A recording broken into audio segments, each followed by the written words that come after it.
failure is a part of life. You know what I mean? Man. It is a part of life. Yes. And Write that down again. this is something I told my baseball team last weekend. We went down to Ocean City and played in a tournament with some really good teams, and I knew it was gonna be tough. Yeah. And they got their asses kicked 3 games in a row. And I told them at the end, I said, listen, you guys just got punched in the mouth. Are you going to go in the corner and cry, or are you going to get up and fight? Yeah. And that's the mentality I live by. Like, I failed. All right, learn from this, figure out a way to get better from it. Yeah.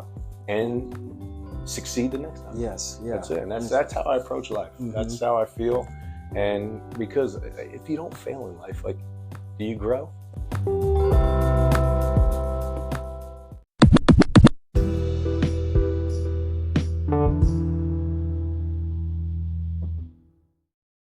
What's going on, everybody? I'd like to welcome you to another episode of the Just Keep Showing Up podcast. This is your man, Derek. I'm here with my man, Matt. Very excited for this, man. I really appreciate you, man, taking the time to come through. And you're a part of the vision that I had for this season 2 of the podcast, to try to get an opportunity to talk to more men. So just for the simple fact, you was like, man, I'm interested in the podcast. I was like, Matt don't even realize that he's a part of like what I was trying to do, man. So we met for a reason. Yeah, man. I'm very excited, man. And to kind of go through, we talked already about like the flow of the podcast. So I want to start out, man, with the first question that I have. I always like to ask people, just share a little bit about themselves, so folks that are listening know who's talking to them. So and get folks a little bit about yourself, whatever you want to share, man. There's no wrong answers. Yeah. My name is Matt Gianni. I grew up in New Jersey. Good family, big Italian family, loud. Everybody was loud. Yeah. So whenever I get around a lot of people that are in that situation, like in an environment like that, I kind of feed off it. I love it. I love the energy from people. Yeah. I was born up in North Jersey. Moved down to Ocean County, New Jersey when I was, I think, like 1. I might have been 1. And grew up by the beach, Long Beach Island, LBI. Grew up there. It was a nice town, Barnegat, New Jersey. Grew up right by the water. Okay. I miss it a lot. I definitely miss living by the water. Yeah. A big part of my life. Baseball has been a big part of my life. I've been doing it since I can't even remember, maybe 4 or 5. Oh, wow. And that's just been kind of like my identity. I went to college, played baseball. I went to Wilmington University in Newcastle, Delaware. Okay. Played 4 years of college baseball. And then, how old was I? 23 when I moved down to Maryland. And I've been here since 23. And I'm 37. So pretty basic stuff, but, everything kind of leads you to where you are. And I'm enjoying it here. I miss my family a lot. Everybody's still up in Jersey. My sisters are up there. My sister's actually coming down tonight, so I'm looking forward to spending some time with her. And that's basically it about me, man. All right, man, that's cool. I know baseball is definitely your thing. I see. 100%. I'm able to which is beautiful about Instagram, man, is we can kind of connect with people and see what's going on in their lives. So I know that's huge with you and your son. 100%. Playing baseball. I had no idea you played college baseball. Yeah. And it's interesting you mentioned that baseball being a part of your identity. It's just very interesting, man. So that's kind of like that's what around here, like Matt, like a lot of people know Matt Gianni, like he plays baseball. Yeah. So that's kind of how I grew up. I know I've met a lot of people here through baseball, and those are kind of my closest. It's grown your community. 100%. Okay, no, all right, man. Well, this is the Just Keep Showing Up podcast, man. So the next question is, what do you do for yourself to continue to show up, man? And for me, it's very interesting. Like, we met at the gym, and I see you at the gym, man, is like in super great shape. I know that takes a lot of discipline, man, and dedication. What is the behind the scenes part of that? Like, what do you do for yourself to continue to show up, man? Get through this challenging life that we have, man. If we want to rewind back to when I was a young kid, like I was a heavy set kid. Like, I kind of got not bullied, but people would bust me for being a thick, they used to call, and I hate saying it, they used to call me Fat Matt. And that stuff stuck with me. And one day I was like, you know what? I got to change that. So the gym, I really never found the gym until I got to college. I lifted weights in high school. It was fun. It was cool. But then I got to college and I had a couple buddies that we went to the gym every day. Yeah. And it was something I just fell in love with. And for me, why I keep showing up is because my mental, like it really sets the tone for the day. And it makes me drive. It makes me a better dad. It makes me a better husband. It makes me a better person. There's so much that, you see me lifting weights and stuff, but there's so much that's going on in my brain that is making everything clear for me. And that's why I keep pushing, because I know that it's going to make me better. Every day I go to the gym consistently, I know I'm becoming better. I'm getting better. I'm making myself better. My mental's better. And that's why I show up every day, because it's just, and now it's just part of something I love to do. Part of your life. Yeah. And then I meet people like you guys at the gym, like you and Jeff and Shay and Aaliyah, and now I get to work out with my brother-in-law. Like we worked out every once in a while, but now I get to work out with him every day, and I love that guy. He's like, that's the brother I never had. Yeah, you know what I mean? So getting to spend time with him and quality time with him is real important to me. Yeah, like you mentioning like the people that we meet. This would be one question. And building a community, you said working out with your brother-in-law, and I imagine how that strengthens. Working out with your brother-in-law probably helps strengthen your marriage. Yeah, strengthen the relationship with their kids. Yeah, she loves that I spend quality time with him. Yeah, and family's a big thing to me and her.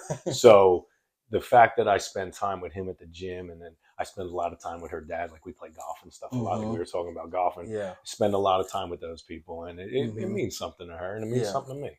Yeah, that's interesting, man. The mental health, as you was sharing the mental health thing, and you was talking about how working out helps you be a better dad, be a better husband, be a better friend. Everything. As you was saying that, man, I was thinking to myself, like imagining, because as you were saying it, I was thinking to myself, okay, like how do I connect that dot?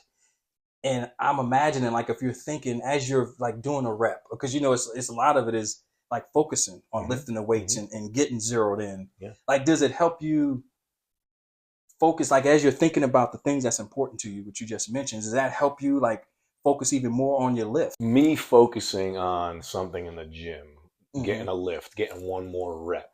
That is something that drives me in everything that I do. Like, one thing about me is like, I'm not going to half-ass anything. Yeah. I go full out. And this is a quote my dad always used to write on my mirror when I was a kid. And it's a Ken Griffey Jr. quote. His dad used to tell him, be all out all the time.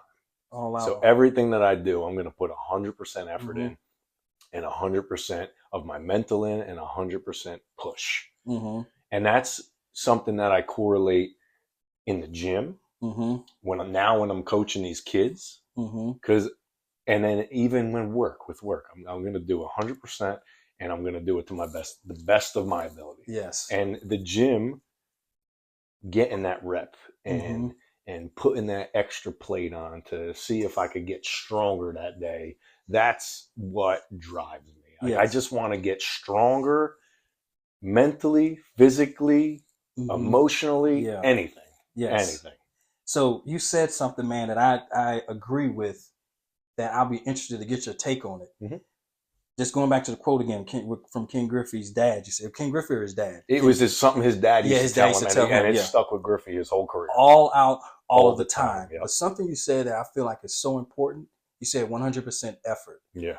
And I often tell people that effort is something that no matter what your ability is from a strength standpoint, from a mental standpoint, you can always do 100% effort. Yeah. Like, effort is the thing that you, as you're coaching, like, just all effort, so my question is, do you agree that there's some times where you may only be able to show up and give 50% of yourself, but you give 100% of that effort of the 50%. Exactly. Which equates to... Exactly. Yeah. And that makes you better. There's days where you don't want to do anything. Yes, there's days where you're struggling, but you just got to fight and put in that effort. Yes. Because that'll make you better. Even, again, like you said, if you only got 50%, but you give 100% of that, you're going to get better. Yeah. And as you're saying that, it makes me think about, I always try to correlate it to something that's simplistic. just thinking you're going to Ocean City, like you talked about the trip that you had, the golf trip. Yeah. If you got in your truck and your truck was like, it can't go 70 miles per hour today. It can only go 50. Yeah. You were going to go 50 miles per hour and go to your trip. It's going to take a little bit longer, but you're still going to get to where you want to go. And I think that's so important, man. So I really appreciate you sharing the effort thing. Yeah. And when you said the extra plate, it made me think of, you said put the extra plate on and just see if I can do it. Yeah. So if I put the extra plate on and I do fail, you still put in work. Mm-hmm. And I think it's so important. It's so great to hear that coming from you, especially people who know you and know what you look like. Right. To understand that this is a guy that you see him like, okay, when the next time they're about to get on stage and doggone compete, you know, I mean, I don't even know if you do that, but that's how you're built. Right. You know, so it's great to hear that coming from someone that looks the way you look, man, physically. You know what I mean? To know that, hey, you can go to the gym, work out, and what may appear to be a failure is not a failure, you know, because you're putting the effort in, you're putting the work in. I could make it like I put it on my Instagram stories a couple weeks ago. I put 585 on the bar. I've never done that ever in the deadlift. And I just wanted to feel it. I just wanted to mentally know what 585 felt like trying to lift it off the ground. And I didn't get it, which is fine. Yeah. That's a failure of the day, which is okay. But I know in my head that I will get there. Like I will get to that. I got to keep putting in the work to get to that. Yes. And I think something that's so beautiful about that, man, is to be vulnerable enough to expose yourself that way. That I'm not just doing this highlight reel. Right. Because there's so many people that are watching. Not that we're responsible for the people that's watching us. We're just living our lives. Right. Those people are watching because they're watching you. Choose who you want to watch. I will tell you, man, I deadlift whatever it was, the other 508, I think. I'm going to tell you why I tried it. Because you posted yours, and it wasn't from a competitive standpoint. I had a mental picture of you lifting that weight because you made it look so easy. And I just locked in on that. And I was like, just keep pulling, Derek, keep pulling. Yeah. And it helped me. So you lifting with someone, you had no idea I was doing that, right. You know, but I was able to envision seeing someone that I respect, someone who I feel like is a good dude that's not going to, you know, just not like this arrogant jerk. Exactly. That's it. Nobody. And I just pulled it. And I was like, God, you know what I mean? And that's like going back to the community piece. That's so beautiful. As you mentioned at the beginning of the podcast, us meeting people and being able to connect, you know? Yeah. And like even everybody I meet at the gym, like you guys, if you know it or not, you guys push me to be better. Like I want to be better. You know what I mean? Yeah. And failure is a part of life. You know what I mean? Man. It is a part of life. Yes. And write that down again. this is something I told my baseball team last weekend. We went down to Ocean City and played in a tournament with some really good teams, and I knew it was gonna be tough. Yeah. And they got their asses kicked 3 games in a row, and I told them at the end, I said, "Listen, you guys just got punched in the mouth. Are you gonna go in the corner and cry, or are you gonna get up and fight?" Yeah. And that's the mentality I live by. Like I failed. All right, learn from this, figure out a way to get better from it. Yeah. And succeed the next time. Yes, yeah. That's it. And that's how I approach life. That's how I feel. And because if you don't fail in life, like, do you grow? And are you really trying? Are you pushing yourself to explore things that you may not think that are possible? Stepping outside of your box a little bit, and taking a little small step is huge. That you know, one step at a time. I often say you can't get $1 million without that dollar, right? That dollar has, without being broke at one time, and then you grow to that. Yeah, you grow to that, man. Yeah, and I would say also with you, it's so great because you say stuff and it kind of triggers things in me with the failure piece. I personally believe when you do fail, if you don't take a chance to digest that, it's like you failed twice. Like if you fail at something and don't make an attempt to come back, you failed twice. Like you failed at what you were doing, and you allowed it to defeat you. Exactly. You know? Exactly. And you can still, in your fails, you still win when you stand back up and try again. And I feel like that's life. You're better for it. Yes. And that's life because, I mean, this life, man, is hard. Life be life. It ain't easy. Yeah. This shit is not easy. And I feel like that's why you as a coach, I admire so much, man, because you instilling things in these kids that they're going to need as they get older. Like you could think back to baseball and one of your kids, you're like, man, I remember I played that game. This team destroyed us, but we came back and we suited back up, and we got out and Another opportunity to win. And I'm That's excited for the game tomorrow. Mm-hmm. I want to see how they bounce back. Yeah, exactly. We're playing a tough team, one of our rivals, and I just want to see how they fight. And that's so powerful, man, what you just said. Like, we failed.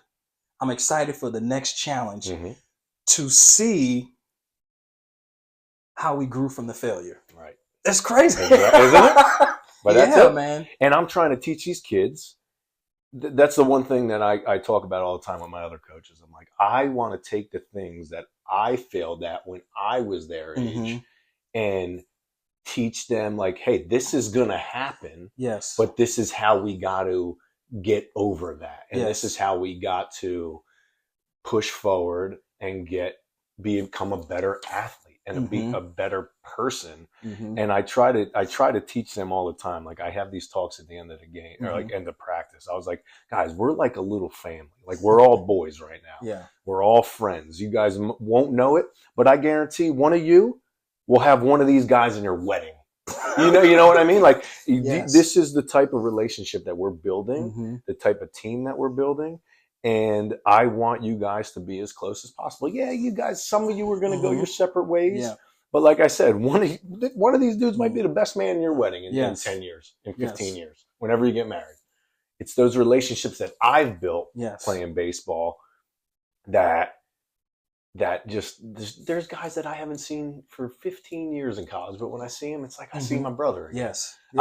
Or for example, my buddy Brian Testa, I haven't seen him in a long time. We played baseball together in college. One of the guys that got me hooked onto the gym. Yeah.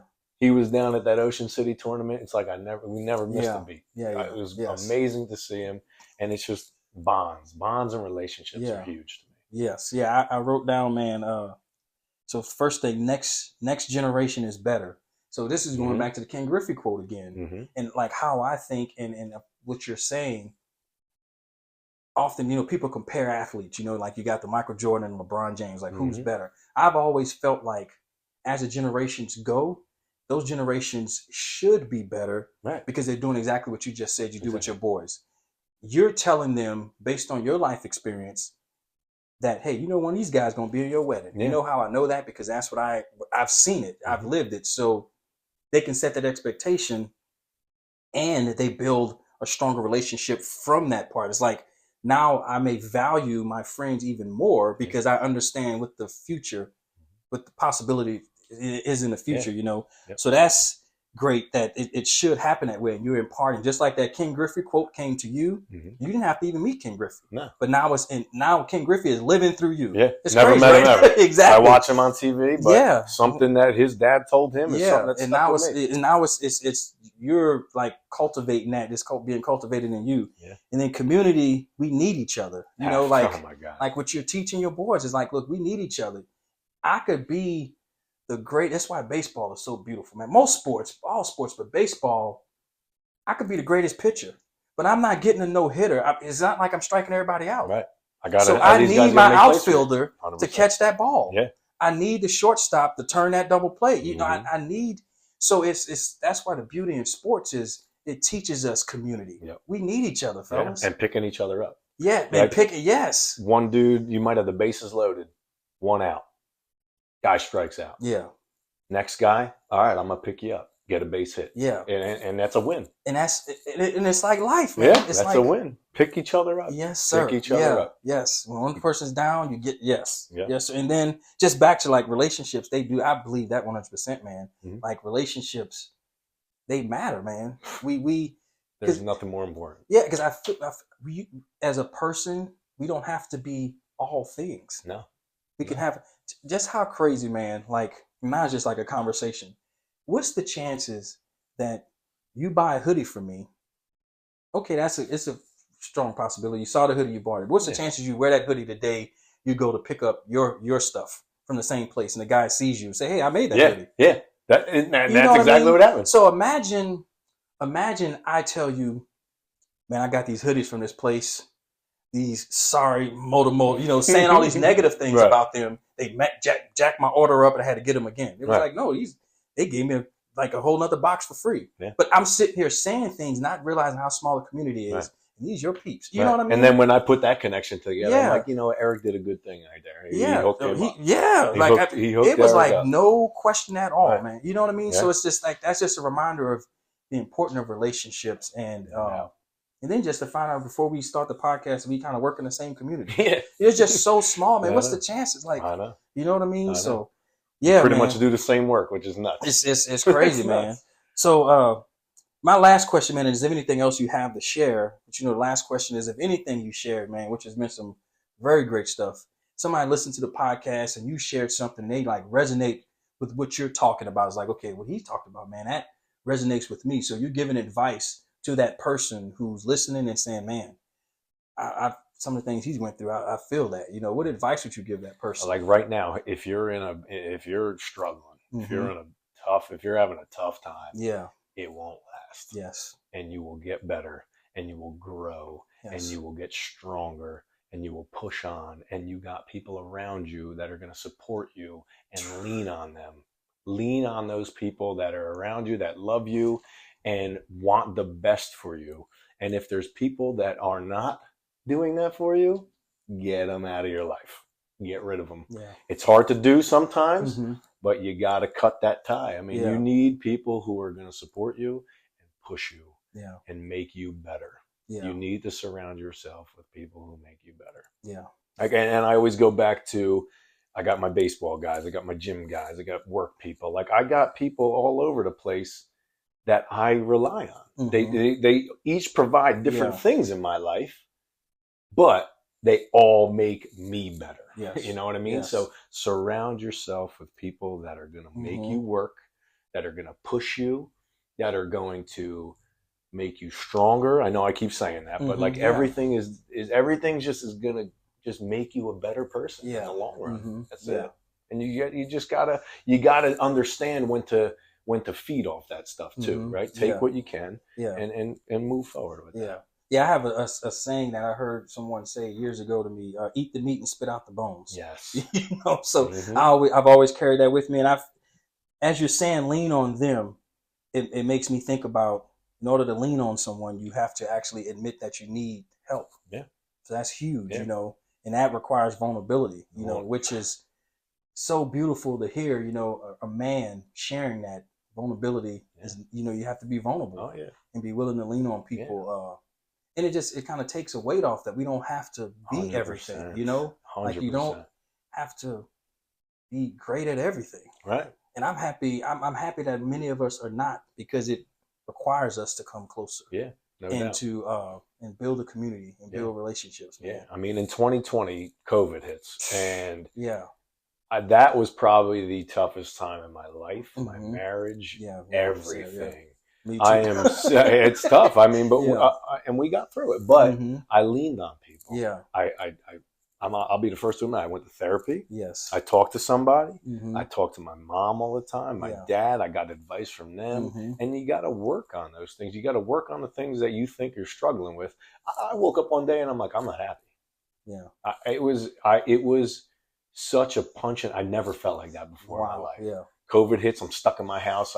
We're doing homeschool with the kids. Like, my life it felt like a whirlwind. Yeah. But one day I woke up and I was like, all right, I got to fix this. Yeah. I got to fix this because it's here. Yes. It's in my head. Yeah. I got to fix this. And it takes time. Yes. But you just got to keep pushing and keep trying to work on things that, like, maybe I was doing something shitty at the house and not being a good dad, not being a good husband. But I would say the things that would bother me. She would say the things that would bother her, and we just try to work through things. And luckily, it worked out. Yeah, we're good. That's good, man. Yeah, that's good. COVID, it was a tough time. Like, I'm such a regimented person. Man. My day is by the minute, and I was like, I can't do anything. Gyms are closed. Thank God I had stuff in my basement. My boys would come over, we'd lift in the basement. Yeah. But man, that was a time, man. We really we learned a lot about ourselves. Hell yeah. Yeah. So that's when you had to sit down in silence and sometimes be like, all right, what can I do better? Yeah. Yeah. Yes, sir. Is there anything else you want to share, man, before we close this out? I thought it was a great conversation. Yeah, I love talking. Yeah. That's the one thing when I first started talking at the gym, I'm like, I like this guy because he can relate to a lot. Yeah. But we have totally different backgrounds. Yeah. Yes. But we have one thing in common, and it's the gym. Yeah. And we built what have I known you? 3 months? 4 Yeah, months? yeah, man. And I feel like we built a really good relationship in just such and a I think short it's time. this, after like talking to you, man, like your willingness to be vulnerable. That's something like that's who I am at this. You're 37, I'm 47, 10 years older, you know, and going through life and difficult times and going through therapy. Like some of the things you're sharing, and I've been through therapy. Like I'm open to that. It's for me, it comes a little easy because it's just my personality. But relationships, that's the thing. I think is that, man, and being genuine, you know, and authentic, like being who we are, showing up as And there's ourselves. something you said earlier about like somebody looks at me and they're like, oh, he's a dick. You know what I mean? And a lot of people have told me that, like, oh, you seemed super unapproachable when I first met you. And I was like, why? They're like, look at you, like a big dude. You're confident. You walk around with like some swag. And I'm like, yeah, but when you got to know me, I'm a whole different person. I can't even tell you how many people that I've met down here. Once they got to know me, they were like, gee, I'm not gonna lie to you. Like we didn't think we'd ever be friends with you. But you're one of the nicest dudes we've ever met. And you know, we know you'd have our back for anything. And I would. And you think about it, that is a person internally that they're judging. Yeah. You know, they're judging you and you haven't even said nothing to them. Right. That's why I feel like relationships are so valuable. Like for me, I have friends, people that I genuinely love, and it helps me, like I'm away from them. So when I see another person that appears like them, I'm like, I have a friend like that. So I know they can't be that way. And I had a friend that tell me, I would tell her, like, you know, with men, it's like, I just don't trust men. It's like I feel like men come with this big macho thing. She was like, Derek, you a man? I was like, you know what? Right. I'm a man. I'm not that way. So why can't I trust? It was so mind blowing. You got to open your eyes. Yes. You gotta, to get new information and like open your eyes up. You have to just take stuff in. Yes. And then create an opinion. You can't do it just from looking at somebody. Yes. And I'm a big, like, I'm a guy too. If my first impression of you ain't great, then I'm gonna be kind of hands off. Because you got that intuition. You know what I mean? Yeah, you can feel it. Yeah, that stuff is real. Energy is real. No doubt. No doubt. Energy is real, man. So anything else you want to share with the people, man? No, Derek, man, I appreciate you having me on. Man, this is awesome. This has been great, man. This is awesome. So thank you, man. I appreciate you having me. I seriously am. I'm glad we did. And I hope this opens up avenues for you to get more guys in here talking. I appreciate it, man. Thanks, man. Thank you. Appreciate you. Absolutely.